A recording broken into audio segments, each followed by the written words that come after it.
una de las razones de usar esas páginas en cartoné es para que no se podría meter por la trituradora, como pasó con el primer libro.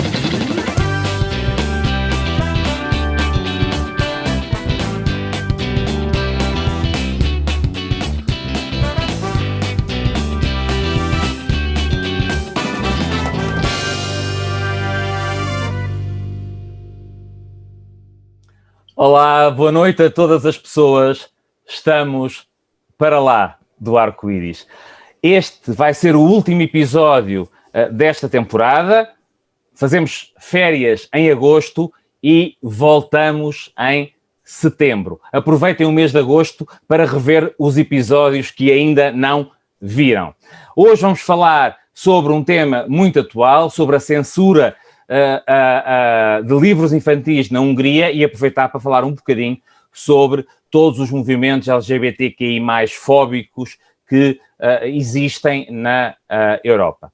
Já sabem que antes de eu vos apresentar a pessoa que trago hoje ao programa, vão lá abaixo, subscrevam o canal, façam gosto, marquem o sininho para receberem as notificações quando estrearmos um novo episódio e sigam-nos nas redes sociais, no Instagram e no YouTube.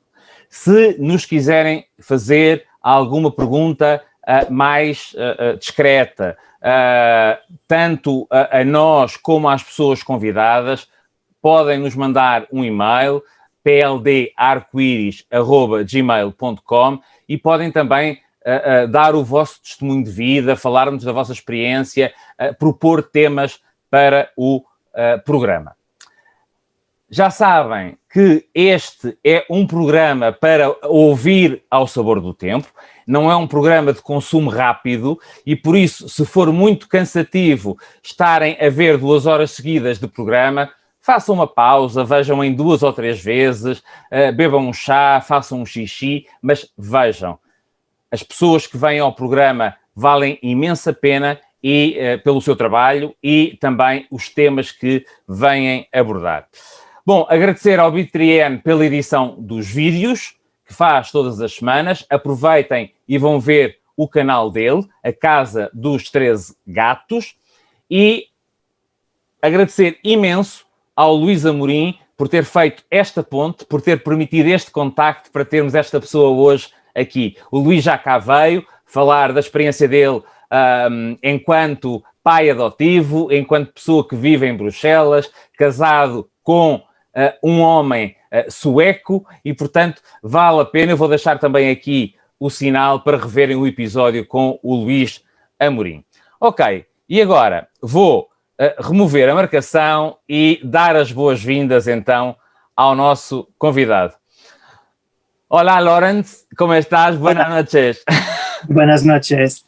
Lo siento a todos los que nos están oyendo y viendo que no puedo hablar en portugués. Entiendo bastante, incluso he traducido de texto, o sea que de leer portugués me va mucho mejor que escucharlo y no puedo hablarlo. Eso sí, bueno, es que, de hecho, es mucho más fácil leerlo que entenderlo, porque hablamos muy rápido y comemos todas las bogatas. Eso sí, que escuchándote y dándome cuenta que como hablas de manera tan lento, entendí bastante, ¿entendés? Y era un gusto porque normalmente, sé que yo vivo en Madrid y muchas veces hay muchos portugueses que vienen especialmente de fin de semana o cosas así cuando hay puentes, y al escucharlo, el portugués de Portugal siempre me suena un poco más como lengua eslava.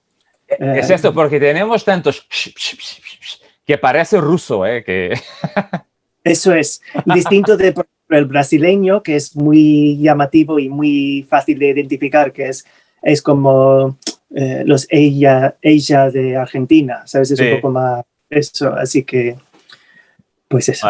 Bueno, muchas gracias por haber aceptado estar aquí con nosotros. Y bueno, te voy a presentar muy rápido a las personas que nos están mirando y oyendo. Lawrence Schimmel nasceu a 16 de outubro de 1961 em Nova Iorque. é um escritor, tradutor e antologista americano bilingue, tanto escreve em castelhano como em inglês e vive há mais de 20 anos em Madrid. Trabalha em imensos géneros, poesia, fantasia, ficção científica, livros infantis, já publicou mais de 120 títulos. Tem bastantes trabalhos relacionados com temas LGBTQI+, e também com temas judaicos. É licenciado em literatura pela Universidade de Yale e é membro do National Books Critics Circle e da Academy of American Poets. Foi fundador... Cosas viejas. Foi fundador do Publishing Triangle, uma organização de gays e lésbicas que trabalham na área editorial, de que foi presidente durante 2 mandatos e já recebeu imensos prémios. Eu destacaria aqui o prémio Riesling e, por 2 vezes, o prémio literário Lambda, para além de todas as vezes em que foi finalista e não ganhou o primeiro prémio. Bom, Lawrence, me gustaría empezar pidiendo que hablaras un poco sobre tu trayectoria, tu infancia, tu adolescencia, cómo te has entendido como persona LGTBI, bueno, cómo era Nueva York, lo que quieras, hablando un poco de ti. Vale, pues muchas gracias también por la presentación. A veces hay como datos que son un poco caducos, que siguen allí por las redes. Eso es algo también, no es que tenga vergüenza, simplemente que hay cosas que ya no están actualizados o están desfasados, etc. Pero eso también de la información podemos hablar un poco más tarde cuando hablamos de la censura y cómo se ha difundido la noticia de todo eso. Yo soy tercera generación nacido en Manhattan, así que somos tan pueblerinos que yo nací en el mismo hospital donde nació mi madre, así que para mí Manhattan es el pueblo, ¿entiendes? Que, como mencionaste, soy judío, del lado de mi madre somos sefardíes, aunque hemos perdido el apellido, y del lado de mi padre, Shimel es un nombre judío, un apellido, igual como muchos de los apellidos aquí en España, por lo menos todos los que son plantas y animales son nombres judíos. Y Shimel, con doble M, es un caballo blanco, como un palomino, es un tipo de coloración de caballo. A ver, yo sigo identificando, aunque soy escritor y traductor e incluso he sido editor, yo soy lector más que nada, así que y empecé a escribir porque había leído todo lo que tenía acceso y me quedé sin libros y tuve que empezar a escribir, a contar. Yo empecé a contar historias propias porque esto, qué vergüenza verme a mí mismo. No. Como no me has dado fotos tuyas más joven, he intentado encontrar alguna, pero sí, no todo jovencito así, pero muy bien. Pero estás fenomenal en esta, ¿eh? Sí, gracias. Allí debo tener 27, 28, no sé, estoy a punto de cumplir 50, así que... Sí, porque nosotros tenemos como 15 días. Yo soy de 29 de septiembre y entonces estamos muy cerca, ¿eh? Muy cerca, sí. Pero 71 fue un buen año, ¿eh? Un buen año. Bueno, y estabas hablando de la parte de la escrita.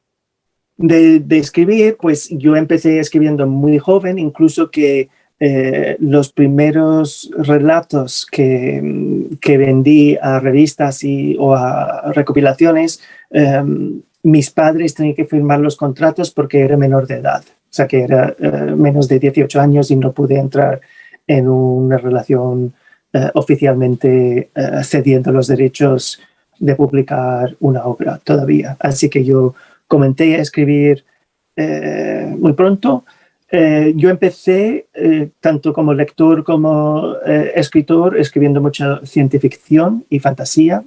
Como mencionaste, son de los géneros que de los que he tocado, últimamente sé que me conocen mucho o dicen mucho que soy escritor de ciencia ficción, aunque no he escrito desde hace mucho tiempo. O sea, que mi primer libro de relatos fue precisamente The Drag Queen of Elfland, que son todos cuentos de hadas o fantasía con personajes LGBT, un libro que se publicó en 97 en inglés y luego en 98 lo publicaron en español, la editorial Laertes, bajo el título Mi novio es un duende. Yo cuando estaba escribiendo... La portada es fenomenal y ya la veremos un poco con más detalle, que parece algo de Pierre Gilles. Es de Pierre Gilles. Ah, es de Pierre. Es de Pierre Pues Gilles. no lo sabía, pero sí, se le parece. Es muy reconocible que es de ellos y me encanta que aparecen en la portada de mi primer libro de relatos. Aunque yo tengo 120 libros publicados, entre libros propios y las recopilaciones que he hecho, nunca he escrito una novela. Y es una cosa que, como solo las sociedades occidentales, solo valoramos la novela como la única forma de escritura válida. ¿Sabes? Que es algo que me he dado cuenta mucho escribiendo para libros infantiles para jóvenes. No hay prestigio y es porque los jóvenes no tienen poder. ¿Entiendes? Para mí, quien escribe cuentos tienen una capacidad de resumir, de fantástico. Los cuentos de García Márquez, por ejemplo, son fenomenales, ¿eh? Sí, pero hay lo que es el relato, el cuento corto, pero también hay el escribir para niños. Como los niños no tienen poder ni adquisitivo, ni político, ni nada, están menospreciados y están mal visto, o no están mal visto, pero es como cuando vas a hacer algo serio, algo de verdad, ¿entiendes? Y es una pena, por un lado. Los niños son lectores mucho más agradecidos que los adultos, ¿entiendes? Y también mucho más exigentes. No puedes en un libro infantil tener nada de relleno, ¿entiendes? Y también no puedes menospreciarlos, ¿entiendes? Que los niños son muy inteligentes y viven en el mundo, conocen el mundo, y si tú pierdes el interés del lector, no es como hay muchas novelas de adultos que tienen párrafos enteros que puedes saltar y no has perdido nada, claro. ¿Entiendes? Y ahí ellos no los puedes engañar. No los puedes engañar. Y una cosa que también a mí es un halago personal, cuando los padres me quejan de que sus hijos reclaman un libro mío noche tras noche tras noche, que los padres igual se aburren leyendo el libro, pero los niños siguen queriéndolo. Y eso a mí me fascina, me encanta. Me parece asombrante que algo que he confeccionado puede tener tanto resonancia para los lectores, y especialmente los lectores jóvenes. Y eso es muy distinto de publicar un libro para adultos. O sea, que yo también he publicado mucho para adultos, empecé haciéndolo, y hay tal cantidad de novedades que tu libro está en la mesa de novedades un par de semanas, si tienes suerte, y si se vende bien, pero muchas veces las librerías no vuelven a pedir el libro porque ya hay tantas novedades nuevas, y especialmente para voces LGTB es mucho más difícil establecerse, ¿entiendes? Aunque hay también para lectores. Cuando tú y yo, los dos, somos de la misma quinta, no tuvimos referencias, ¿entiendes? Que yo no tenía libros con personajes abiertamente homosexuales cuando yo estaba creciendo, ¿entiendes? Que a mí me criaron heterosexual por defecto, y tuve que luchar contra todo ese cis-heteronormatividad. Por eso que yo espero que con mis libros yo ayudo a dar más referencias, no solo para gente cuyas voces no están apareciendo, pero para que todos ven esas personas. Se entiende que muchas veces hay muchísimas voces que aparecen en el mundo y son ausentes de la literatura. Y como alguien que ha sufrido muchísimos tipos de discriminación por quien soy, sin hacer nada, simplemente por ser homosexual, por ser judío, por ser gringo, americano. En Estados Unidos, cuando, bueno, estabas hablando de haber empezado a escribir muy temprano, muy jovencito y tal, y tu orientación sexual, ¿la tuviste muy temprano también? ¿Fuiste precoz en esa o más tarde? Yo era un niño muy solitario, no tuve relaciones ni amistades muchos de pequeño, y aunque tenía sentimientos por otros hombres, los reprimía. ¿Entiendes? Que sabía que no estaba bien visto en la sociedad y lo reprimía. No acepté para mí mismo hasta que ya estaba en la universidad quién soy. Y allí encontré más libertad. O sea que para mí ir a la universidad fue primero salir del seno de la familia. Ahora mismo mi familia me apoya bastante, mucho, pero que en ese momento no. ¿Entiendes? Que a ellos les costó mucho aceptar que soy gay. Yo sabía, porque mi madre sabía antes que yo y empezó preguntando, pero de manera que sabes que no puedes decir que sí, porque no será bien recibido, ¿entiendes? Así que ella empezó preguntando si soy gay mucho antes de que yo tenía sentimientos, ¿entiendes? Y de ser amargado. Y algo de que hablabas es que nosotros no teníamos, bueno, y muchas veces seguimos sin tener modelos, ¿no? Role models, personas para quien mirar diciendo, bueno, esto es natural, tiene su carrera, su familia, son felices, pero nuestros padres tampoco lo tenían. Y entonces, sin tener esa visión, sin poder mirar, se construyen monstruos en la cabeza. Hay distintas cosas y también hay distintas maneras de amar. Y creo que algunos padres, por amor a sus hijos, no quieren ver a sus hijos sufrir y por eso no quieren que sean homosexuales. Y es un tipo de amor, aunque se manifiesta de una manera bastante dañino para mucha gente, tanto para los padres como para los hijos. Pero es algo que surge desde el amor, creo. Y hay otro tipo de amor que es mi hijo es homosexual y voy a cambiar el mundo para hacer cabida para mi hijo en este mundo. ¿Entendéis? Y son dos caras del amor de las familias y eso. Y en mi caso reconozco que el temor que tenía especialmente mi madre de que yo fuese homosexual era porque ella no tenía tampoco que podría sufrir. Que podría... de referencias homosexuales felices, ¿entiendes? Y el hecho de que incluso de ser casado con otro hombre felizmente, etcétera, no cabía en la mente en esa época. También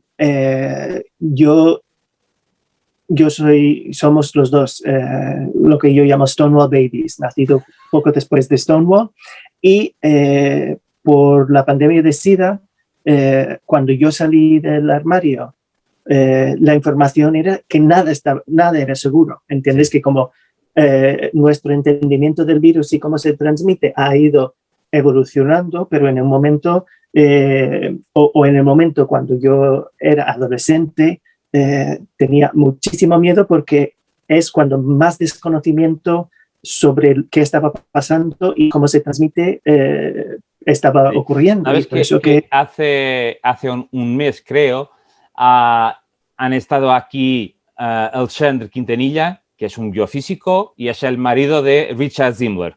Lo conoces, por supuesto. Sí.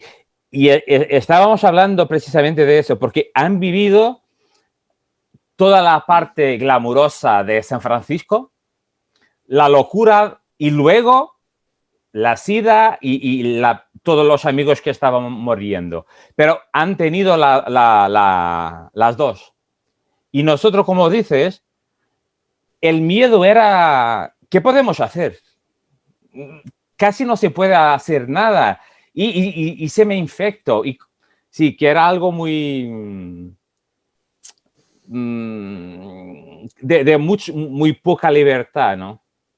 Sí, no, y especialmente porque había tanta homofobia, especialmente en Estados Unidos con los principios de la pandemia, y seguimos teniendo muchísima homofobia relacionada con el SIDA, aunque es algo que afecta a muchísimos heterosexuales y es algo que no tenemos en el imaginario tanto, o sea que sigue siendo asociado casi exclusivamente con hombres homosexuales, hombres gays, ¿entiendes? Aunque no es la realidad hoy en día, ¿entiendes? Que yo en el 2010 escribí un libro infantil que se llama Volando Cometas sobre mujeres y VIH, porque como decimos, el OMS, el World Health Organization, declaró que la causa principal de mortalidad de mujeres entre 16 y 45 es el VIH y SIDA. Y no tenemos en el imaginario colectivo una imagen de la mujer seropositiva. Y por eso que yo he dicho, vale, pues ¿yo qué hago? Yo lo que sé hacer es hacer libros infantiles y escribí algo de punto de vista de un niño cuyo tía es seropositiva y también un poco de el perder la confianza de los mayores. Cuando los mayores no cuentan algo, todos los miedos se desatan y por eso es una historia de que van la familia de visitar la tía y como no le han contado qué le pasa, tiene miedos y miedos no específicos, ¿entiendes? Y por eso que al final es el novio de la tía que le explica qué es la enfermedad, cómo se transmite, cómo no se transmite y que porque de sus propios padres no se fía porque estaban ocultando cosas de él y él estaba imaginando lo peor a consecuencia, ¿entiendes? Pero todo esto era porque el SIDA sí tiene mucho que ver con mi formación como persona y como homosexual, ¿entiendes? Y eso es algo también que era muy interesante cuando mi primer libro de relatos para mayores, el primero fue esto, pero cuando el segundo, un libro que se llama Bien Dotado, en castellano, His Tongue en inglés, pero fue publicado en español antes, fue publicado en España en 99 y lo presentó Eduardo Mendicuti, que es el escritor y periodista. Y Eduardo dijo que fue la primera vez que había leído narrativa en español donde aparecen condones. Y estamos hablando de 99, 15 años ya de pandemia, pero era una cosa de que había el sexo seguro y había la narrativa y él no había leído nada. Mientras tanto, yo me acuerdo cuando ese libro fue publicado en Brasil, algún periódico destacó utilizar la pornografía para educar sobre el sexo seguro, ¿entiendes? Para mí no era, no es que tenía fines dogmáticos, o sea que no estaba intentando hacerlo de esa manera, pero es cierto que asociar, si hay un relato donde hay sexo seguro y es placentero al leerlo, se asocia el sexo seguro con placer, que es distinto de un panfleto de un plátano con un condón, ¿entiendes? Y por eso, pero también porque para mí... Siempre en ese tiempo el condón sería un mal menor, pero siempre un mal. Algo negativo, algo que te quitaba el placer, algo que hacías pero muy poco a gusto, ¿no? Pero no sé si es solo eso, sino, o sea, que yo por ejemplo, como pornógrafo, y me identifico como pornógrafo, yo no tengo tapujos, yo creo que el sexo es una parte natural de nuestra vida y representaciones de sexo son tan dignos como tema como cualquier otra parte de la vida. Es curioso, o sea, que muchas veces el mismo relato que aparece en una revista pornográfica se tilda de pornografía por clasismo y por snobismo. Y ese libro, cuando se edita en un libro, de repente es erótica. Y parte es porque claro, por la librería es un espacio heteronormativo, ¿entiendes? Hay heterosexuales que entran en librerías generales Y por eso si topan con el libro, tiene que ser erótica y no pornografía. Pero lo que a mí me encantaba de las revistas pornográficas es cuando era uno de los pocos lugares donde yo, como joven gay, podría escribir a mi tribu sobre temas de nuestras vidas, nuestra moralidad, ¿entiendes? De un relato y si estás teniendo sexo anónimo en un cuarto oscuro y te corres antes, esperar hasta que termina tu pareja. O sea, que cuestiones así de moralidad sexual, de cómo ser un buen tío, ¿entiendes? Que hace unos episodios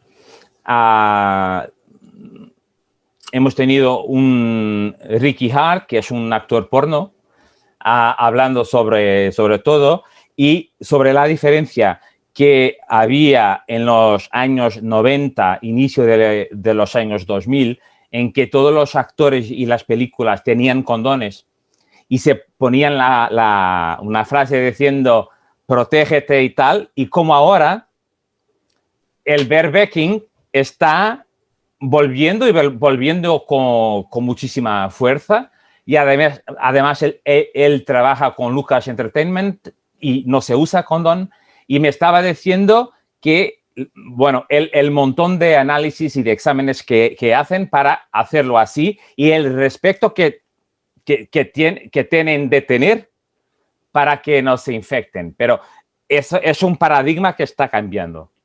No, y incluso la palabra bareback que utilizaste. Bareback antes era sexo, ¿entiendes? Y luego había sexo seguro y luego conseguimos normalizar el sexo seguro tanto que el sexo no seguro volvió a tener un nuevo nombre, que era el bareback, ¿entiendes? Y por eso era un logro que conseguimos dentro del colectivo, ¿entiendes? Y eso es algo que, por ejemplo, yo me acuerdo que una revista de temática LGTB aquí en España, como la revista Cero, siempre tenía una sección sobre el SIDA. Es decir, el SIDA siempre, desde que yo tengo conocimiento de mi sexualidad, siempre ha sido una parte de nuestro mundo, pero es algo tan universal que revistas como Cosmopolitan o Vogue, ellos también merecen tener una sección sobre SIDA y podría ayudar a mucha gente, sí, ¿entiendes?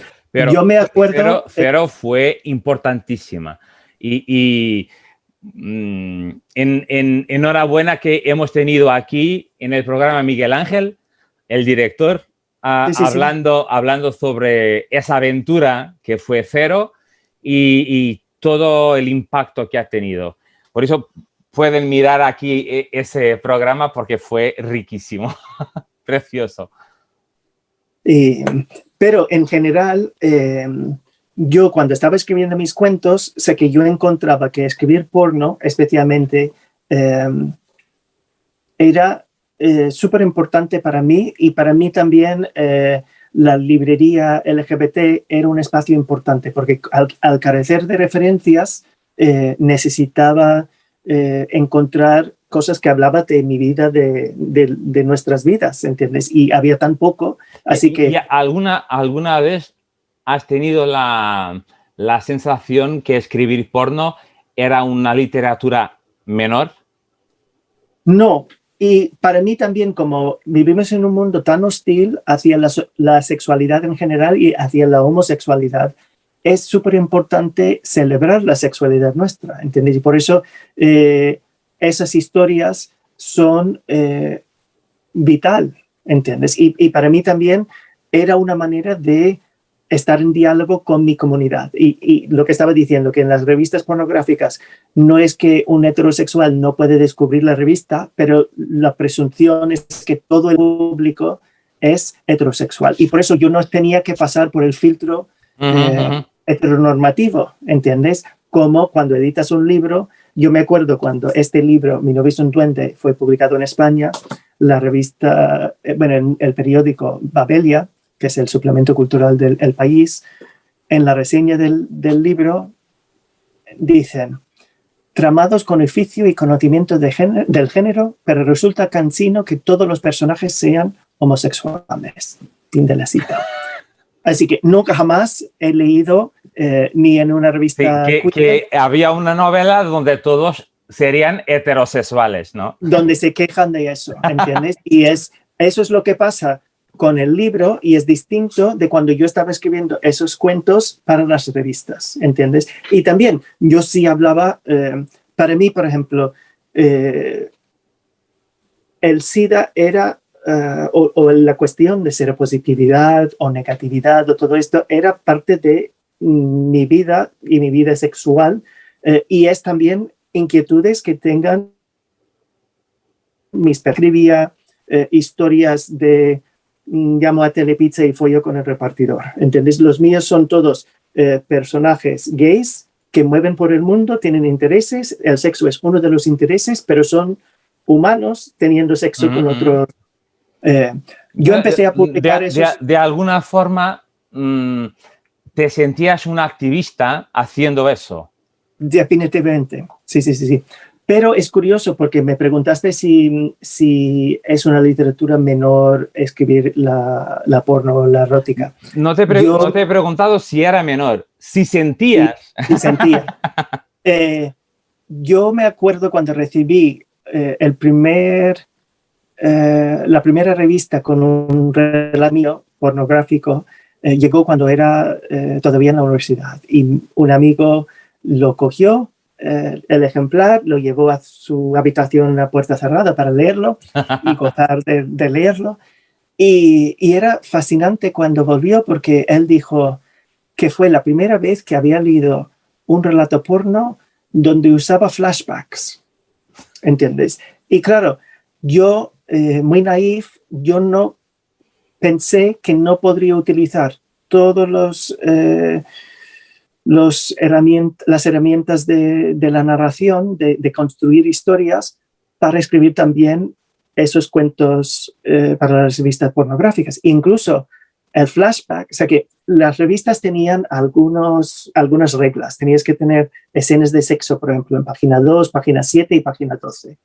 Pero claro, para el argumento, si hay sexo en página 3, no llegas a un argumento con un final con impacto, ¿entiendes? No digo final feliz, porque si está en 3, ya hay finales. Eso también es algo que, lo que hablamos antes, que la novela es la única formato que valoramos en la literatura, y hay novelas eróticas, pero especialmente el ciclo de excitación del varón no dura una novela, ¿entiendes? Por eso el relato corto es mucho mejor para el lector masculino en general, pero eso es broma aparte. Y ya he perdido el hilo. No, pero estabas hablando de los flashbacks que por eso que es mucho había. mejor que si estableces que quiere follar con uno, pero para tener la escena de sexo en página 3, si hay un flashback a sexo con otra persona o lo que sea, o algo sexual ocurre con esos herramientas de la narrativa, luego tiene mucho más impacto cuando consigue tener la escena de sexo con el objeto de deseo, ¿entiendes? Si ya lo tiene en página 3, ya es como una eyaculación prematura, ¿entiendes? Boom. Que no has tenido tiempo ni de empezar, ¿entiendes? Que sin foreplay ni nada. Y por eso que el flashback, todos esos herramientas de la narración... Te estoy oyendo y estoy imaginando pelis de Almodóvar. Con el tiempo, los flashbacks, eso, algo muy, muy parecido, ¿eh?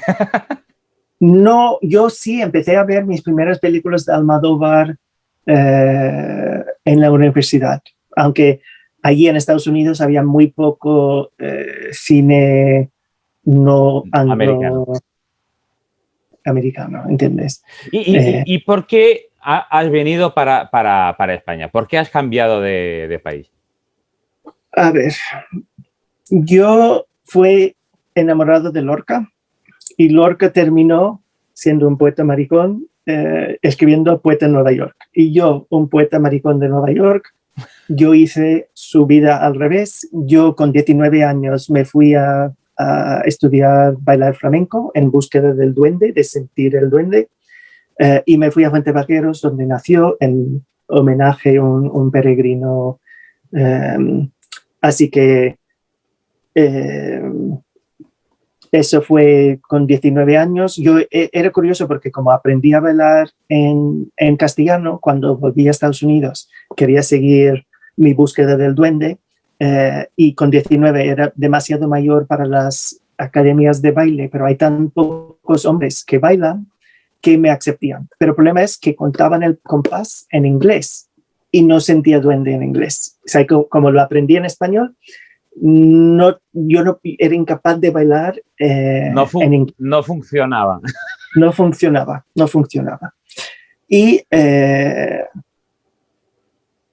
como hablaba español antes de venir, o sea, que yo, eso igual es cosas de la juventud que no hemos terminado con esa parte.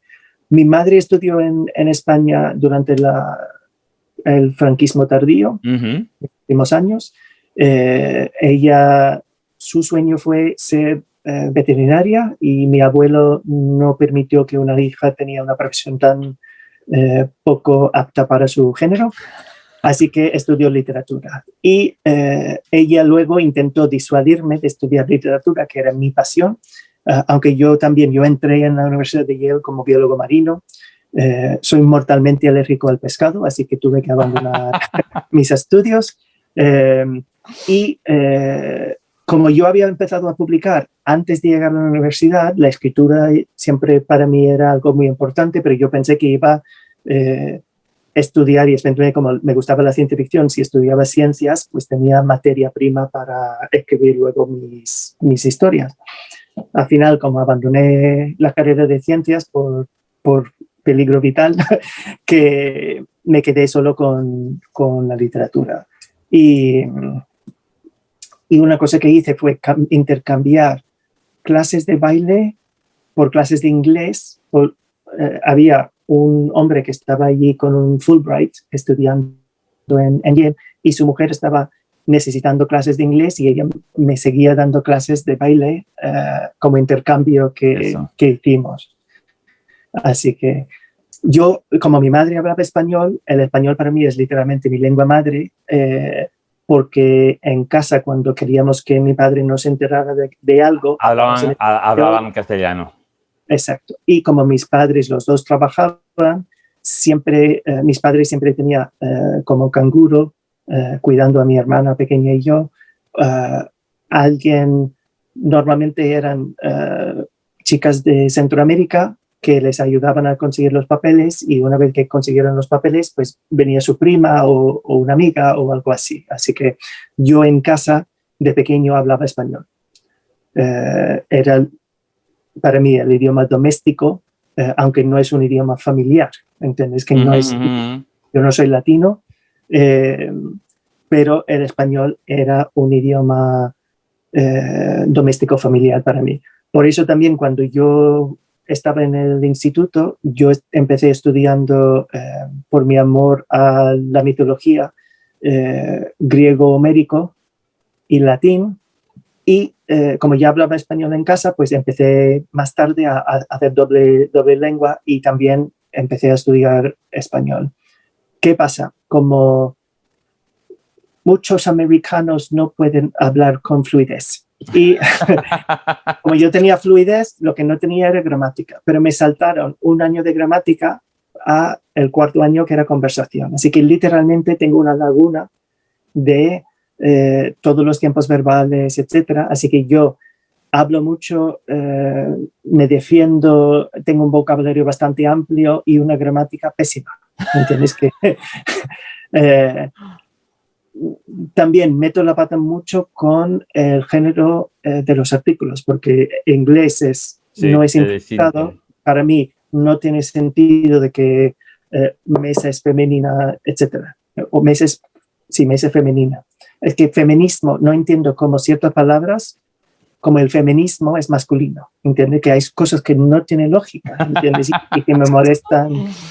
Es cierto también que a mí me choca mucho la misoginia del lenguaje. O sea, que siempre estoy llamando la atención cuando la gente utiliza palabras como cojonudo o coñazo, porque están perpetuando esa heteronormatividad y todo lo bueno es masculino y todo lo malo es femenino a nivel lingüístico, ¿entiendes? Es algo tan arraigado. También yo, por ser judío, aunque no soy practicante, yo cada vez que si estornudo y dicen Jesús, a mí es como meter el dedo en la llaga de diferencias todo el tiempo. Era súper curioso, estaba estudiando un poco lengua de señas español y, por ejemplo, el mes abril es la stigmata, ¿entiendes? Hay un catolicismo tan arraigado a nivel lingüística, incluso que se podría decir, me preguntaron si se había traducido al cristiano obras mías, ¿entiendes? Y eso es algo también que ocurrió cuando yo me mudé de Nueva York a España, que yo he sido el primer judío que ha conocido en persona muchas personas aquí. Y me costó porque tenía que hacer una apología de ser judío, cuando ser judío es algo que me pasó, que yo no he elegido, mientras yo tuve que activamente abrazar mi identidad como homosexual porque me criaron como heterosexual por defecto, así que fue algo tan activo que tenía que hacer, así que para mí el ser gay tiene mucho más importancia que el ser judío, o sea que es como que tengo ojos marrones en vez de azules, ¿entendés? Es simplemente algo que me pasó. Y por eso, pero ¿crees que fuiste más discriminado como LGTBI o como judío? He sufrido los dos y también los dos sin motivo, ¿entiendes? Que no es algo que yo he hecho que merece el odio que he recibido, ¿entiendes? Y por eso que a la vez también yo creo que la formación judío que he tenido es responsable en gran parte de que sea activista, ¿entiendes? Y que hay un concepto que se llama tikkun olam, que tienes que dejar el mundo mejor de lo que lo encuentras, ¿entiendes? Y por eso que, aunque no soy practicante, tengo una ética muy de mis tradiciones judías, que es una ética que me encanta, ¿entiendes? Que creo que es algo positivo en muchos aspectos. Bueno, he leído que te identificas como post-sionista. ¿Eso es verdad? Eso es porque yo hice una recopilación que se llama Homosexuals, que es reaccionando contra el esencialismo de las identidades de género. Entonces, sigues hablando y okay. Yo empiezo a compartir portadas, porque la primera que tenía es okay. Esa. Pues en ese en concreto yo hablo de una identidad... Pomo que quiere decir posmoderno, ¿no? Igual como el posmoderno reaccionaba contra el modernismo, homosexualidad, presumimos, es como desafiar lo que restringe de las etiquetas sobre el género y la sexualidad, ¿entiendes? Son todos ensayos personales. El mío habla de cómo ser judío no cionista y también de cómo en el mundo homosexual no tenemos que ir todos a El Castro o Chelsea Village o a Chueca. Claro. Desde cómo tener una vida... La semana pasada hablábamos de eso, que las letras LGTBI son muy importantes para luchar por los derechos, porque hay cosas comunes en común, pero no puedes pensar que todos los gays son iguales, que tienes que hacer la lista de la checklist, ¿vale? Eso es. Sí, cumples todo, eres gay. Cumples todo, eres trans. No, cada persona es individual. Y no podemos caer en ese error de meterlos todos en un sitio que no puede ser distinto del otro. Sí. Y por eso ese libro pretende hacer eso. Son ensayos personales de distintas personas y cómo desafían esas etiquetas o las limitaciones. Por ejemplo, hay un ensayo personal de un hombre trans que antes como mujer era lesbiana separatista, cuando corrige su género a ser acorde con cómo se siente como hombre, pero para él es más importante la relación homosocial, es decir, como mujer era lesbiana y como hombre es un hombre gay. Mientras su ex es Kate Bornstein, que es reconocida activista trans. Para Kate nació en cuerpo de hombre y se sintió como mujer, pero a Kate le gustaban las mujeres fijamente todo, pero el libro va cuestionando de cómo tener una identidad fija cuando el género mismo es fluido, ¿entiendes? Eso es parte de una de las cuestiones. Una de las cosas que a mí me gusta de la recopilación... Decir que Homosexuals ha ganado un Lambda Award. Eso ganó el premio Lambda. Y el otro libro que hice, que fue 10 años después, que se llama First Person Queer, que recopilé con Richard Levante, es como 10 años después. Es decir, bueno, yo voy enseñando las portadas. Si quieres hablar de algo de uno, me lo Things Invisible to See es una recopilación también de cuentos LGBT de realismo mágico. Lo que me gusta de la antología como formato, como de la recopilación, es poder hacer un abanico. O sea, que yo en mis libros nunca pretendo decir que eso es la única manera de ser de una manera u otra. ¿Entiendes? Que es más de crear espacios donde reunir muchas voces y muchas voces muy distintas bajo algo en común. A ver, ¿cuáles has elegido? Esto está sobre los judíos. Eso es sobre ser judío y gay. Así que historias de salidas del armario de los judíos. No, pero otra vez, tú estás mirándolo de una manera. En este libro es tanto cómo ser gay en el mundo judío como cómo ser judío en el mundo gay. Vale. Es mucho más amplio. Bidireccional, es bidireccional. Es interseccional. También, sí. Una cosa curiosa con esta portada, yo no sé el editor por qué eligió este hombre sonriente que no soy yo, pero mucha gente piensa que soy yo. Y eso es el segundo libro que hice tocando la intersección de la identidad gay y la identidad judío. Hay otro libro que se llama Kosher Meat, que son que no relatos. Es eso, ya lo veremos adelante. Vale. Pues eso, el New Gay Erotica es una recopilación 10 años después de The Mammoth Book of Gay Erotica. Y los dos son, de alguna manera, como instantáneas de la vida sexual de una generación o de un momento, ¿entiendes? Hablando, por ejemplo, de la cuestión de SIDA y la presencia de SIDA en nuestra erótica, se nota mucho más en este libro, el segundo, que fue publicado en 2007, creo, si no me equivoco, porque el primero salió en 97. Ese es el primero. Sí. Pero hay otro, o por lo menos hay una portada distinta de estas dos. No, solo hay esos dos libros. Vale. Porque también hay esta portada. Sí, pero esto fue que es la misma ¿una edición portada distinta o...? Sí,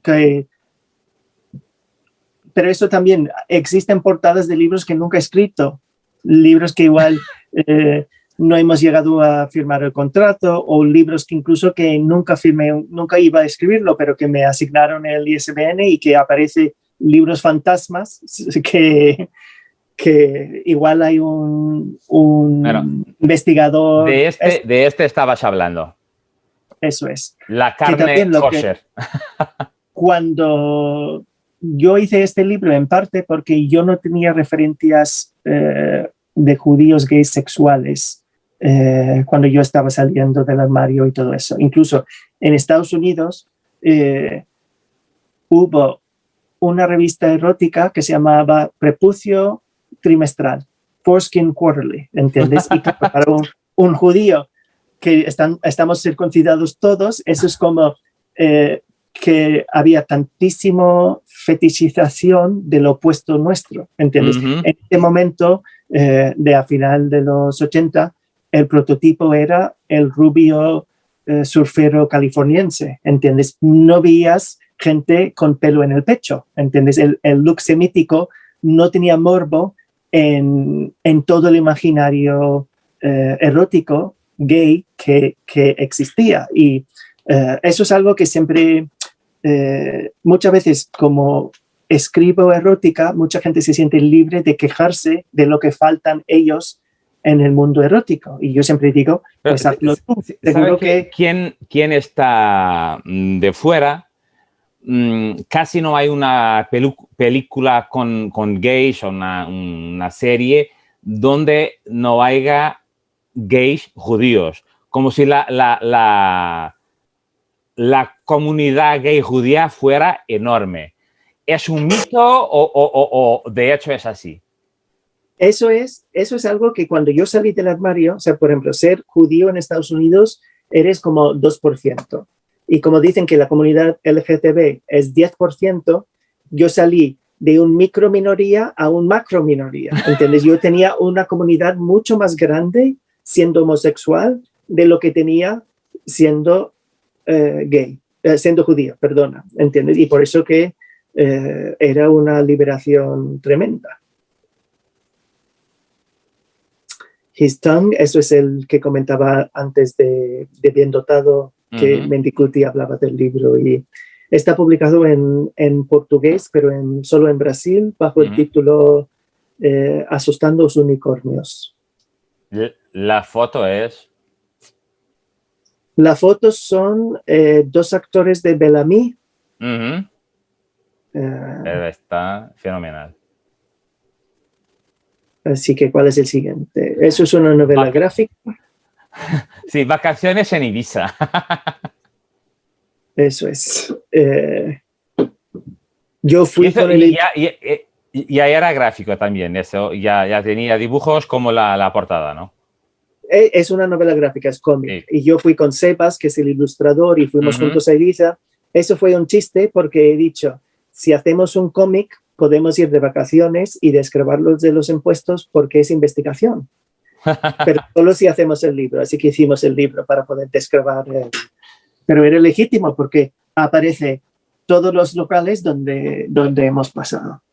Pues Dos chicos enamorados, que es este libro, que fue después de cuando yo publiqué Bien Dotado en España, fue algo rompedor porque no había erótica en formato de libro, de erótica gay, de esa manera. Y provocó una serie de imitaciones y me di cuenta que había mucho en el mundo, en el ambiente gay, que hablaba de sexo y muy poco de sentimiento. Así que escribí un libro.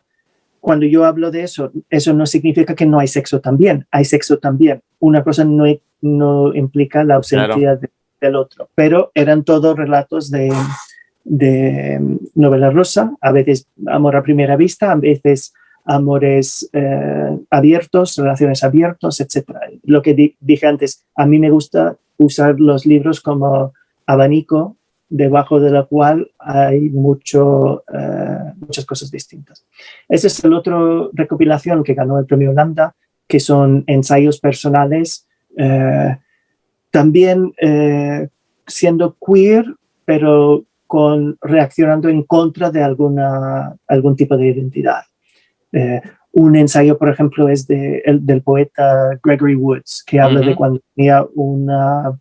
tenía un cáncer de próstata y lo quitaron y desde ese momento no puede eyacular. Y es cómo tener una identidad sexual si no puede tener el momento performativo del sexo.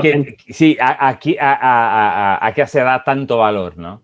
Eso es. Y cómo construimos... Eso es otro de ensayos personales, explorando el deseo. Y dime algo, cuando los tenías en librerías, ¿tenías en todas? ¿Tenías en secciones de erótica? ¿Tenías solo en tiendas LGTBI? Pues eso es algo que mencionaste, por ejemplo, el Publishing Triangle, que yo durante 2 mandatos fue el co-presidente, no el presidente. Eso es algo que alguien ha puesto, creo que en Wikipedia, y no he podido, o sea que siempre tuvimos un hombre gay y una lesbiana como copresidentes Vale. de la organización. Pero una cosa que hicimos fue crear National Lesbian and Gay Book Month, que es en junio de celebrar, bueno, este libro vamos a volver, de Una barba para dos. Pero, ¿qué pasó con crear National Lesbian and Gay Book Month? Conseguimos que toda la cadena de librerías de Barnes & Noble, que es la cadena más grande de Estados Unidos en ese momento, tuviera una sección LGTB. Eso fue importantísimo, que por ejemplo, si tú vives en Kansas, donde no hay una librería especializada en LGTB, de repente tenías acceso a través de la cadena de libros de Barnes & Noble a tener esa literatura que antes no estaba a tu alcance. Así que fue súper importante hacer nuestra literatura mucho más accesible. ¿Qué pasa? Un heterosexual no va a ir a esa sección por accidente o para buscar algo para leer. Así que si la novela está en la sección de narrativa, igual lo encuentra, pero no va a ir allí a buscarlo. A la vez, hay lectores que igual si tú eres gay y nunca has encontrado algo que habla de tu experiencia, no vas a ir buscando una novela, pero igual vas a la sección LGTB buscando algo que habla de ti mismo. ¿Entiendes? Que muchas veces estás buscando el contenido más que el escritor, que es como cuando vas a la sección de novelas, normalmente estás buscando por alfabeto, por el escritor y no por temática. Así que tiene cosas buenas y cosas malas. Una barba para dos, que es mi último libro de narrativa para mayores, es curioso porque hay un salto. Los chicos enamorados. Te digo que me encanta eso de microrelatos. Hay un salto de 15 años entre el tercero y el cuarto, que es este último. En este libro son todos relatos de un máximo de 500 palabras, que son 2 caras de un folio. Y quería ver si era capaz de plasmar lo erótico en el espacio comprimido del microrelato, porque para mí tanto lo erótico es más el contexto y la dinámica y la relación más que la parte hidráulica del sexo. Así que era todo un reto hacerlo. Eso es una recopilación también de ensayos sobre citas.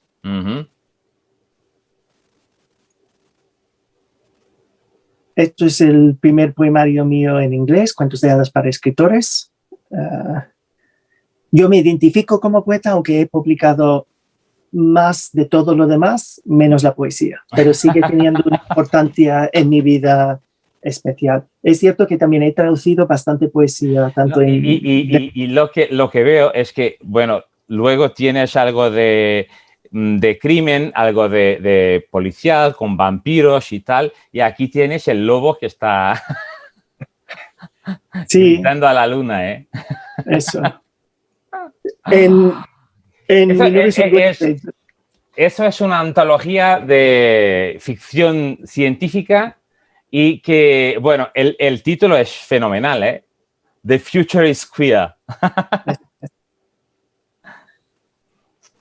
Siguiente. Okay. De este lo he encontrado con dos portadas distintas también. Claro, porque hay la portada cuando se editó en tapa dura en Estados Unidos. Este libro hice con mi amigo Michael Lassell, que es un poeta y escritor de prosa en Estados Unidos. Y siempre cuando hablaban de las parejas, era un lado de las parejas, esto es la portada original. Y se editó como un pillow book, un pequeño libro como libro de regalo de tapa dura, etc. Y siempre hablaba un lado de la relación sobre los dos. Así que en esto hicimos como un he said, en vez de he said, she said. Y siempre son 2 personas, 2 hombres que están en relación escribiendo el uno sobre el otro. Así que, por ejemplo, Christopher Isherwood escribió sobre Don Bacardi y Don escribió sobre Christopher Isherwood. Así, con con muchas parejas, todos siempre en textos paralelos. Hay, por ejemplo, el poeta Walter Borowski, que escribió un poema de amor sobre Michael Bronski, y luego Michael Bronski lo que él ofreció era las 50 cosas que escribió cuando volvió del hospital, cuando murió Walter de SIDA. Y por eso que son dos textos de amor muy distintos, pero hablando de parejas. Switch Eaters fue Switch Eaters, que hice que los gays escriban textos eróticos lesbianos y las lésbicas textos gays eróticos también. Eso es. Ese libro fue un intento de ver si sentimos deseo más por el cuerpo deseado, el género del cuerpo, o si hay algo en común en nuestras relaciones homoafectivas. Lo curioso es, las mujeres pueden escribir en voz de hombre mucho mejor que los hombres en voz de mujer en general. Pero como ya existe un formulario para escribir porno gay, las mujeres adoptaban ese formulario mucho más y al revés, los hombres escribían peor del cuerpo femenino, pero con historias mucho más arriesgadas o menos estereotipados, porque no existían esos formularios, porque esto es el de His Tongue en la edición en Brasil. ¿Y cuántos más tienes? Boy Meets Boy. Otra recopilación de ensayos personales. Aquí es una antología de poesía.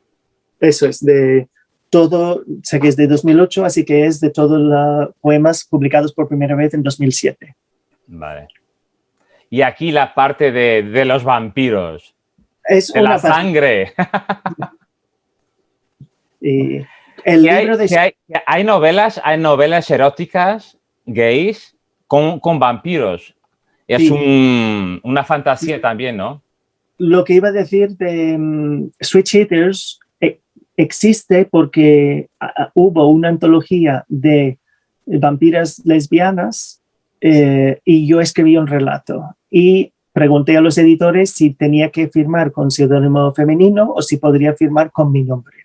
Y al final decidieron permitirme firmar con mi nombre. Y la dueña de la editorial dijo que fue la primera vez que había leído un relato escrito por un varón que leyó como si lo hubiera escrito una lesbiana. Y por eso, hablando de... yo en ese momento también he hecho mucho erótico bajo seudónimo y muchas mujeres escribían relatos de erótica gay bajo nombres masculinos para mí. Eso es mi primer poemario escrito en español. Vale. Y es lo mismo el tipo de historias cuando escribes directo en castellano o cuando escribes en inglés. Pues, por ejemplo, ese poemario, como el castellano, no vas tan rápido, vuelve al otro. Que estoy hablando del poemario, no de este. Sí, aquí. Eso es. Como en inglés solo decimos you, pero en castellano distinguimos tú, usted, vosotros, ustedes, ¿entiendes? Y por eso que yo puedo escribir poemas dirigidos a un sujeto poético con mucho más matiz que en otro sentido. Así que yo escribo de manera distinta y con más precisión también. Tener en cuenta que yo me mudé aquí con 26 años, la gran parte de mi vida adulto, afectivo, sexual, etcétera, ha ocurrido aquí en español. Y por eso que es normal. Bueno, solo tengo dos más que son más fantásticos. Este de Camelot. Sí, ¿y cuál es el siguiente? De cuentos sobre el rey Arturo, ¿no? Y uno de tarot. Vale, el tarot es interesante. Escribe sobre todo, ¿eh?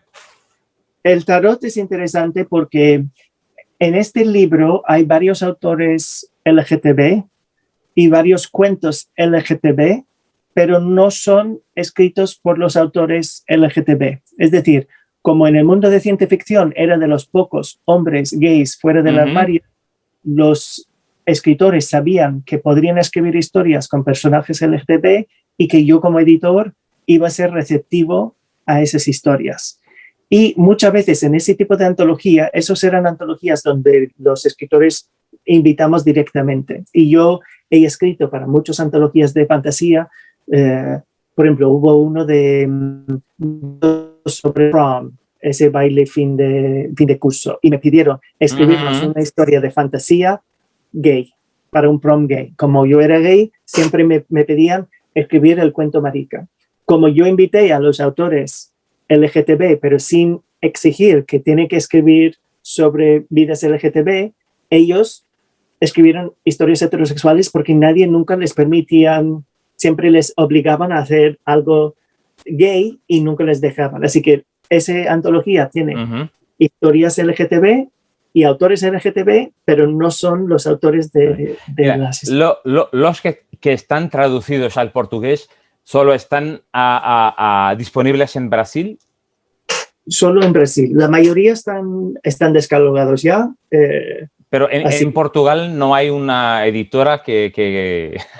Todavía no he encontrado... ¿entiendes? Bueno, tenemos que hacer aquí un repto para que alguien lo... Especialmente este libro, que es un libro confeccionado aquí en España, que son... O sea, que creo que de todos los libros es el más moderno, más actual. No sé, es como una instantánea de la vida gay. Ellos, como lo dicen, escenas cotidianas de la vida gay en los tiempos de Grindr. ¿Entiendes? Que ya va por la 5ª edición aquí en España. Entiendes que ha tenido bastante éxito. Es un libro que creo que para Portugal es muy cercano. Es decir... Sí, la realidad que habla de cosas muy parecidas. Eso es. Vale. Mira, ¿y cuándo has empezado a escribir para niños? ¿Fue una fase distinta o has empezado a mezclar unos con los otros y a ilustrar los libros? Yo no los ilustro. Ilustrar, a pedir que los ilustraran. Y muchas veces funciona que yo mando el texto al editor y el editor elige un ilustrador. No es siempre el caso. Yo tengo algunos casos donde yo traigo conmigo el ilustrador o la ilustradora, especialmente como ya tengo más de 60 libros infantiles, es algo que me conocen también. Conozco muchos otros creadores, tanto ilustradores como otros escritores, y por eso que hay proyectos que confeccionamos antes de encontrar un editor y viceversa. Siempre me gustaron los libros infantiles y juveniles, sigo leyendo mucho los libros infantiles y juveniles solo por disfrutarlo. En Nueva York trabajé en una librería infantil durante unos años, así que también siempre estaba muy cerca, pero no fue hasta poco después de mudarme acá que escribí un libro que fue el primer libro que escribí en castellano y me publicaron el libro primero traducido al gallego. Y yo estaba así de, por fin que escribo en castellano y me traducen, ¿entiendes? Y así que compré un diccionario en gallego y empecé a autotraducirme al gallego. Sí, tienes traducciones en euskera, en catalán, en croata, checo, holandés, inglés, esperanto, estonio, finlandés, francés, gallego, alemán, griego, húngaro. Bueno, y sigue, es fenomenal. Bueno, solo 40 idiomas. Sí, es estupendo, ¿eh? Sí. Algunos de tus libros fueron seleccionados para los White Ravens de la Biblioteca Juvenil de Múnich, en Alemania. También fueron elegidos para libros sobresalientes the International Board on Books for Young People, y coordinaste la conferencia internacional. Un momento, para distinguir es IBI, el International Board of Books for Young People, lo ha seleccionado de libros sobresalientes sobre discapacidad, que es la parte que no, eso es, para jóvenes con discapacidades. Con jóvenes, con o sobre, ¿entiendes?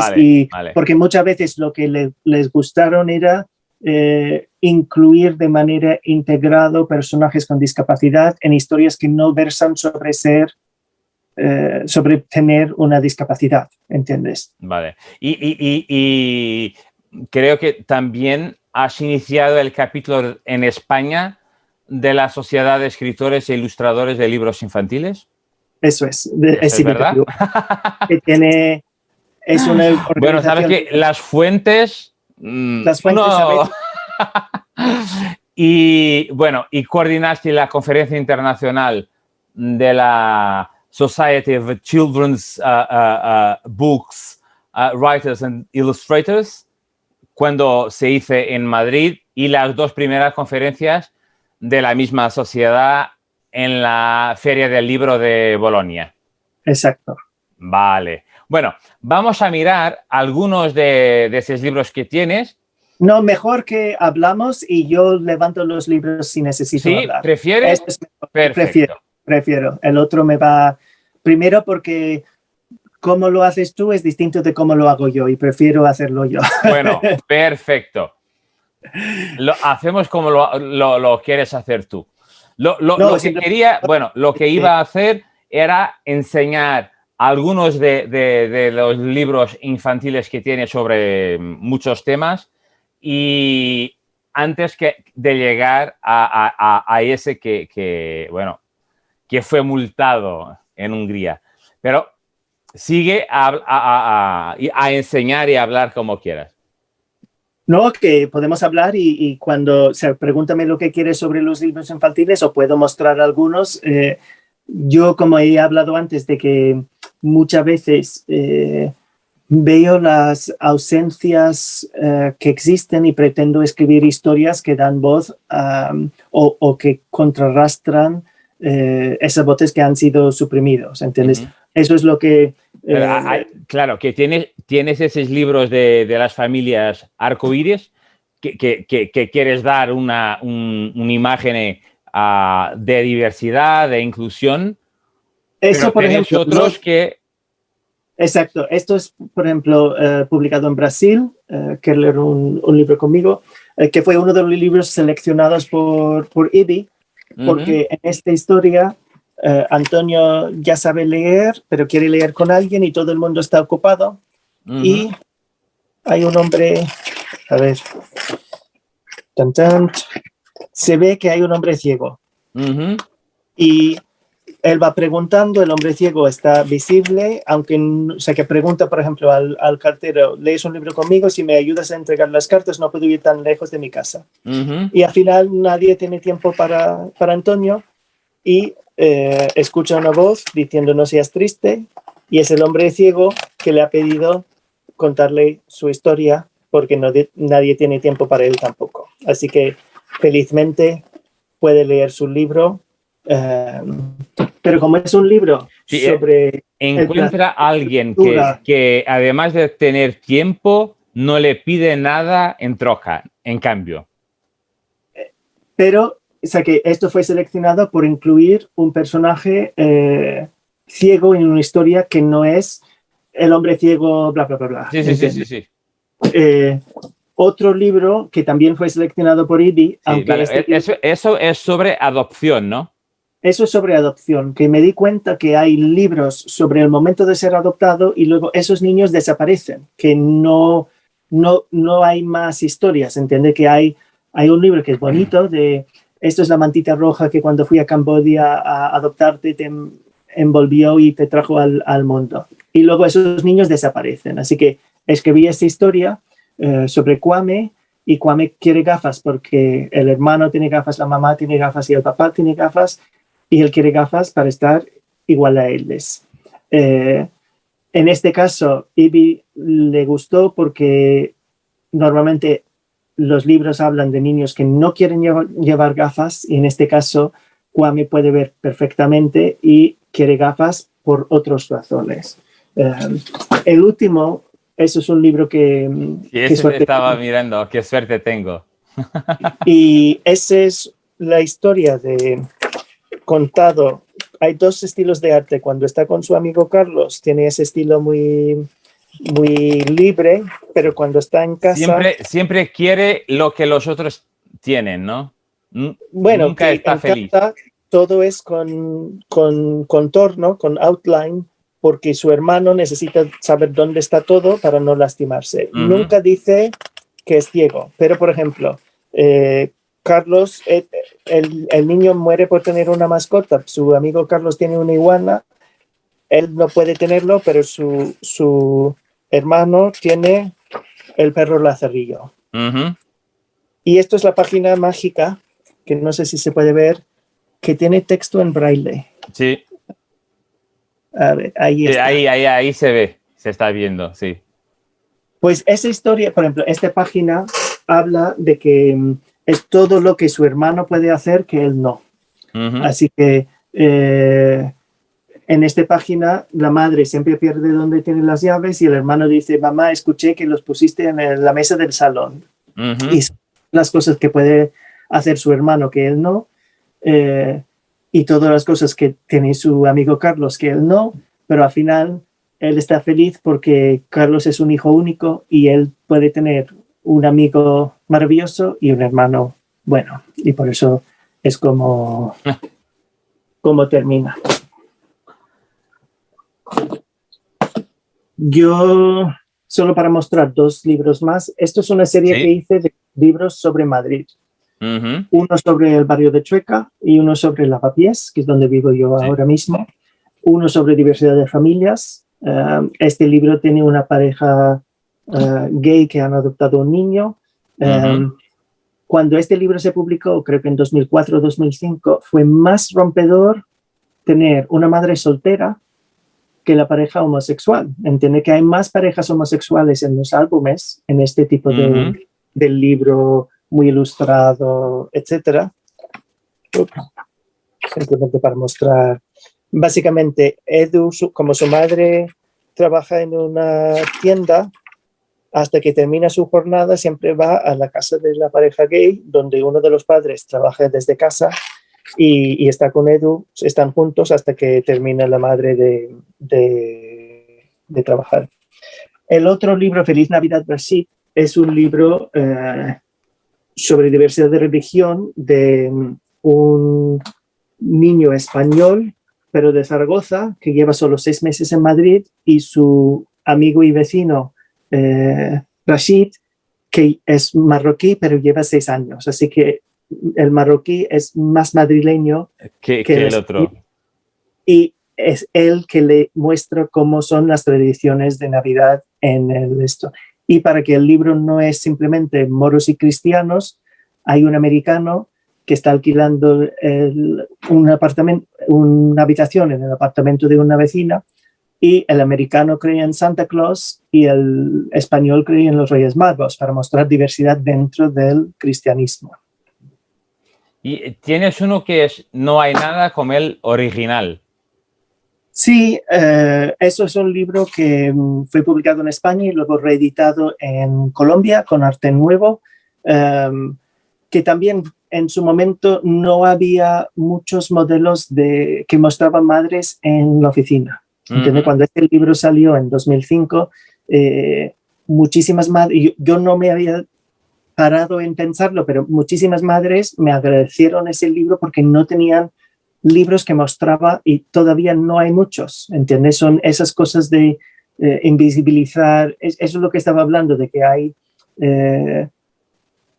lo más nocivo es cuando los prejuicios suprimen algo de manera sutil, ¿entiendes? Que no mostrar mujeres en la oficina es suprimir experiencias femeninas, pero es distinto de decir que las chicas no pueden jugar fútbol igual como los hombres, ¿entiendes? Eso es misoginia obvio, pero la ausencia es otro tipo de misoginia, ¿entiendes? Y nosotros, como personajes LGTB, también hemos sido suprimido muchísimo y por eso hice los libros estos, que igual son...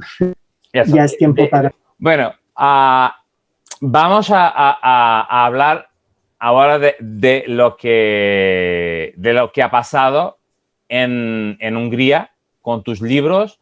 Ya veremos que la edición que se publicó en Hungría es una edición única que junta dos libros distintos, pero para quien no lo sepa, esta no fue la primera vez que algo parecido se ha pasado.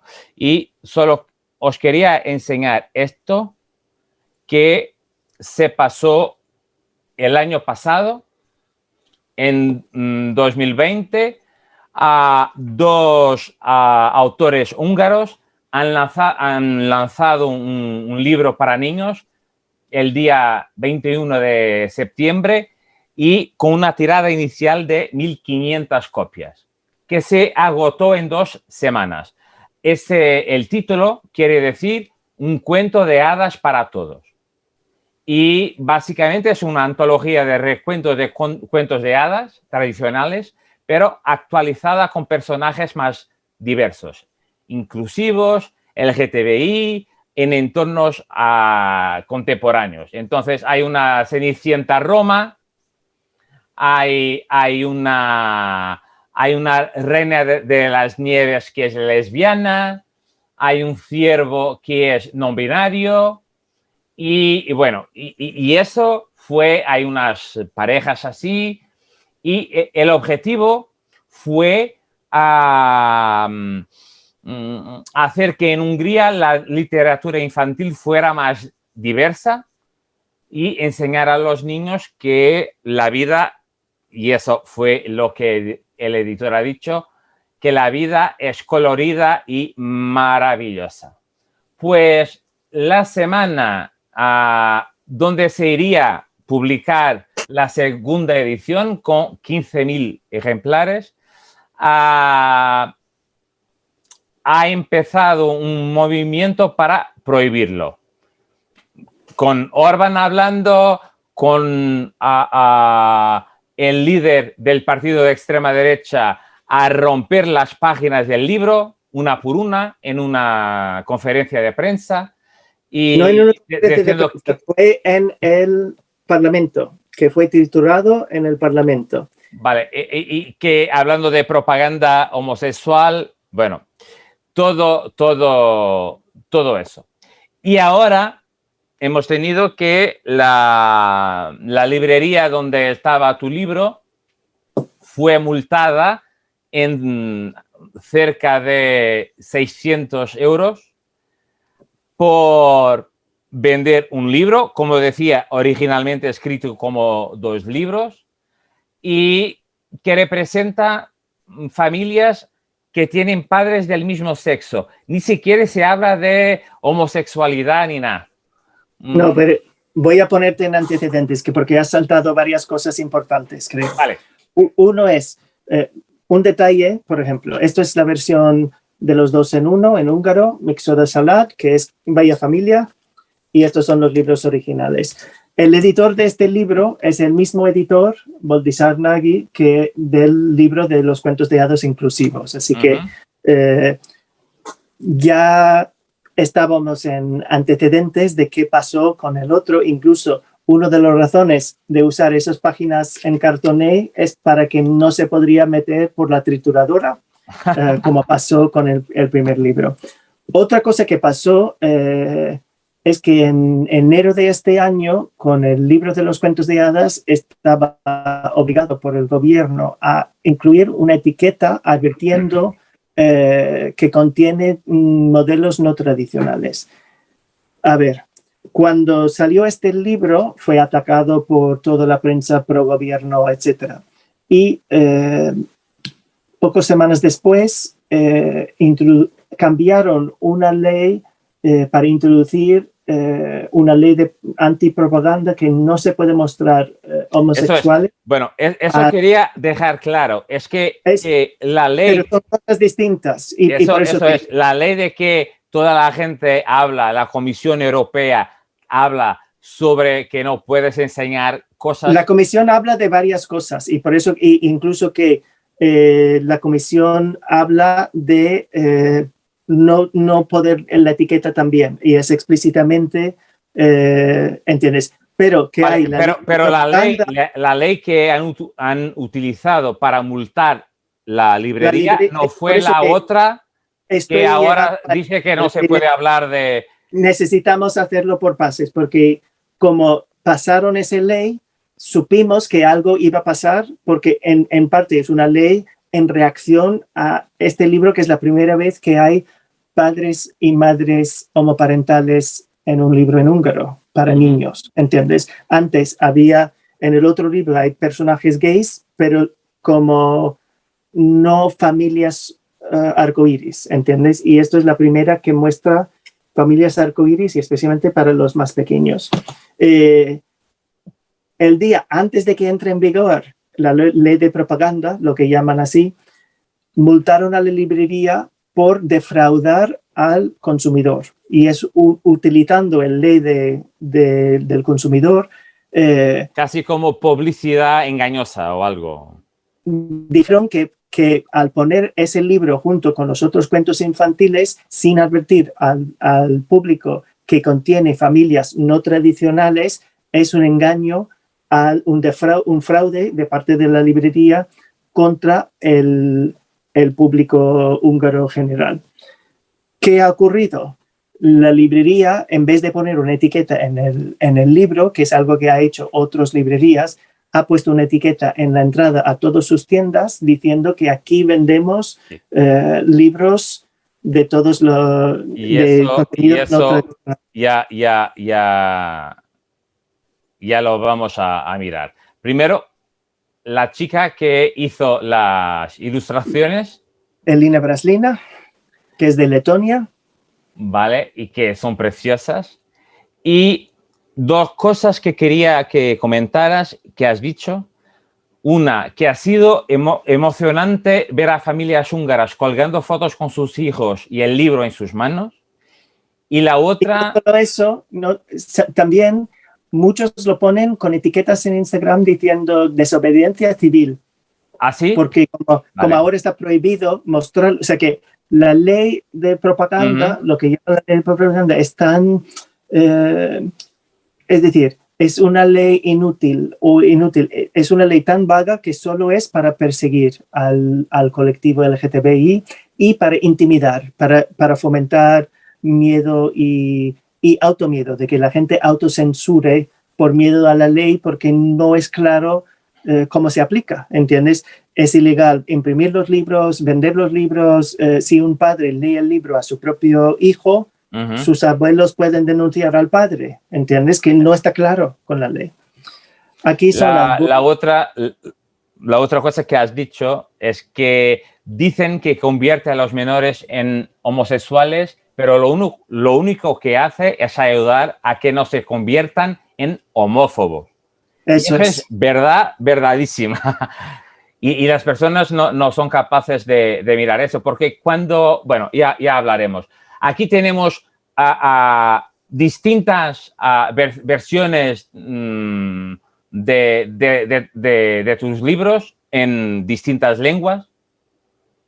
Sí, una cosa que no, aunque hablan mucho de la censura en Hungría, lo que hay que recordar también es todas las personas que están luchando para que hay libros como estos que representan de manera... O sea que Elina y yo lo que queremos hacer al hacer estos libros es crear libros divertidos con familias homoparentales. Es decir, hay otros libros infantiles con personajes gays, pero casi siempre es luchando contra la homofobia o superando algo, ¿entiendes? Y queríamos hacer libros divertidos, geniales. Esto es lo más reciente, así que... Pero una cosa también súper bonita es que, por ejemplo, en los primeros 3 filas, no, vuelve atrás. Vas demasiado rápido. Eso es lo que pasa como no controlo yo. Yo estoy hablando de algo y tú me vas al bueno, quieres ser escritor y director también. Ya.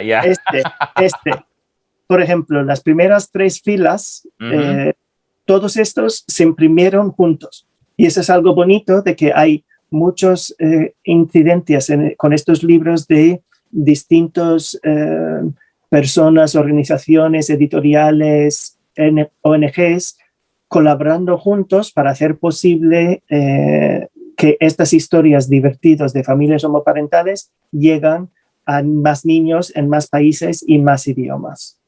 ¿Entiendes? Que no solo hay que mirar la censura, sino también todo lo positivo de estos libros que se han publicado en 30 ediciones por todo el mundo antes de que estalló todo esto. ¿Entiendes? Que hay una sed, una necesidad de libros que representan familias homoparentales de manera natural y divertido.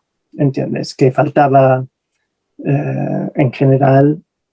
Y de estos libros para niños tampoco hay en Portugal. Tampoco hay en Portugal. Los libros estos en concreto van a salir en portugués, publicados en Brasil con la editorial Cáliz Editora, y también hay una edición que va a salir en Mozambique, pero en Portugal todavía nadie ha querido publicarlos. Estamos muy abiertos, el INE y yo hemos trabajado a veces con ONGs, a veces con editoriales. Sabes que no siempre tiene que ser un editorial macronacional, etcétera. ¿Entiendes? Que a veces en flamenco, por ejemplo, es la librería LGTB, el único de Bélgica, que sabían que falta en el mercado libros en cartoné, libros para esta edad con familias homoparentales. Así que la librería publicó en flamenco los libros. A veces son editoriales tradicionales. Tenemos que encontrar una solución porque tenemos que tener esos libros aquí en Portugal. Bueno, aquí eso es el aviso. Eso es. Pero incluso, el aviso de que hablabas. Incluso las librerías que ponen el aviso siguen poniendo el libro en la mesa, ¿entiendes? No están escondiendo el libro, ¿entiendes? Vale.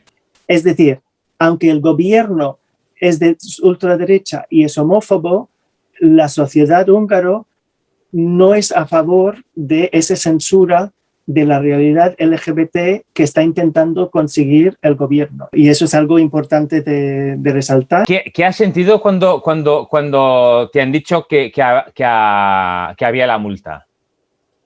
La multa fue una sorpresa total, especialmente porque era el día antes de que entraba en vigor la ley antipropaganda, así que estábamos en espera de que algo pasara, pero no tan rápido, especialmente porque como el gobierno ha conseguido hacer un ataque de múltiples frentes, ¿entiendes? Nos pilló desprevenido, ¿entiendes?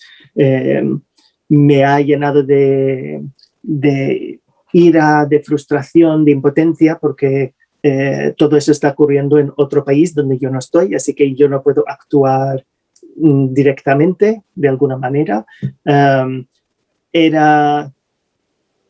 Sé que hubo muchísima respuesta de muchas personas en apoyo a la librería, que fue muy bonito. También hay mucho odio, ¿entiendes? Es decir, muchas veces cuando noticias sobre los sucesos ocurren o están publicados, hay mucha gente comentando o muchos bots, porque no sé si son gente de verdad o son bots homófobos, que es algo incómodo. El mundo es bastante tóxico y lamentablemente hemos visto en muchas sociedades una vuelta hacia la derecha o una vuelta de... En España Vox estaba apoyando y aquí en Portugal el partido de extrema derecha ha propuesto un voto de felicitaciones a Hungría por la ley. Eso es. Y por eso que ha hecho permisible odiar. ¿Entiendes? Que eso es algo que con la ley de propaganda lo único que está consiguiendo el gobierno es mostrar a los niños que es permitido discriminar y odiar apoyado por el gobierno, ¿entiendes? Eso es lo único propaganda que está ocurriendo con esa ley, ¿entiendes? Como dijiste antes, leer este libro no convierte en homosexual a los niños, pero puede ayudar a que los niños sean menos homófobos cuando sean mayores, ¿entiendes? Y que así que, por un lado, estoy agotado con todas las noticias y hablar del tema y en todos los países y muchos estos, que es agotador, y es agotador de cómo ha llegado a ser un acontecimiento internacional. A la vez estoy lleno de energía para seguir luchando de distintas maneras y conseguir que los libros aparecen en más países. Ojalá que en Portugal también un día hay una edición. ¿Qué piensas del Pride en Budapest, que con miles de personas, casi como una reacción de que estamos aquí? Es una reacción de la población diciendo que aunque el gobierno es homófobo, el público, el pueblo, no lo es, ¿entiendes? Y es una demostración de apoyo muy contundente de la población húngaro en defensa de las personas LGTBI y de que somos parte de la sociedad y la sociedad suya también, ¿entiendes? Es que no solo es Hungría, tenemos Polonia, tenemos Eslovenia. ¿Crees que vas a lograr publicar el libro en Rusia? El libro está ya publicado en ruso en Berlín y sale en Rusia también, está en imprenta, así que ya estaba todo eso hecho. Es cierto que la edición rusa pone 18+, solo para mayores de 18. Tenemos que ver, es una ONG que lo está sacando. No sé si se puede vender el libro, igual gente puede donar al colectivo y el colectivo puede regalar un libro, pero no está vendiendo el libro. Todavía eso es por ver cómo lo hacen, pero sí, y está publicado también en Eslovenia, bueno, así que... Estamos terminando. ¿Proyectos que tengas para el futuro, próximo o más lejos? Pues ahora mismo estoy más que nada traduciendo tanto al inglés y al español. No sé qué voy a escribir lo siguiente, ¿entiendes? También como estos libros han sido tan...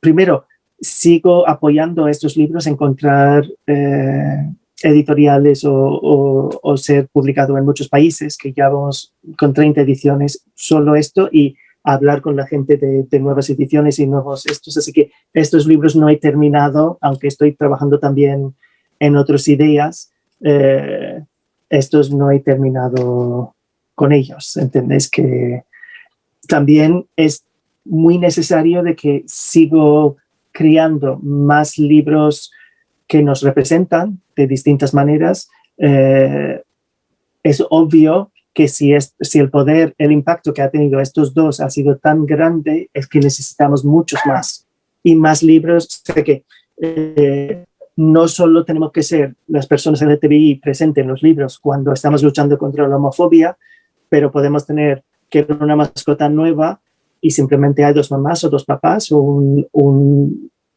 un progenitor transexual o lo que sea, ¿entiendes? Que existimos en el mundo y hacemos cosas en el mundo, ¿entiendes? Pero y los niños... La visibilidad es necesaria, tienes que ver las personas. Es necesario, tanto para esas personas verse y sus familias representados, pero para todos es necesario que ven reflejados esas realidades, porque son realidades en el mundo. Vale.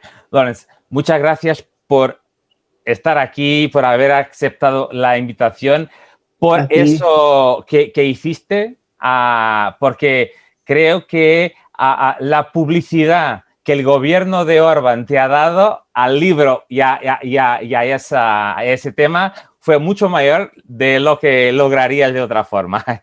Es curioso porque eso es algo que dicen los varones. Me lo comentó mi marido porque él dice que en su trabajo los hombres dicen, ay, vaya publicidad que ha hecho el esto. Y las mujeres siempre preguntan, ¿cómo está tu marido? ¿Está aguantando bien bajo la presión y todo eso? Así que es curioso que hay una visión tan esto de lo personal o lo aprovechable. Pero muchas gracias por la invitación. Y por días hablamos sobre las posibilidades para publicarlo en Portugal.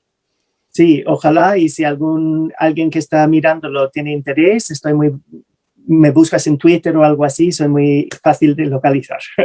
Vale, bueno, muchas gracias. Gracias. Buenas noches. Quanto a nós, foi mais um programa. Acho que valeu imensa pena ouvir o Lawrence e a experiência com todo este problema. Já sabem, subscrevam o nosso canal, marquem o sininho para receberem as notificações. Hoje é o último programa desta temporada. Voltamos em setembro. Aproveitem o mês de agosto. Já sabem que até lá, fiquem para lá do arco-íris.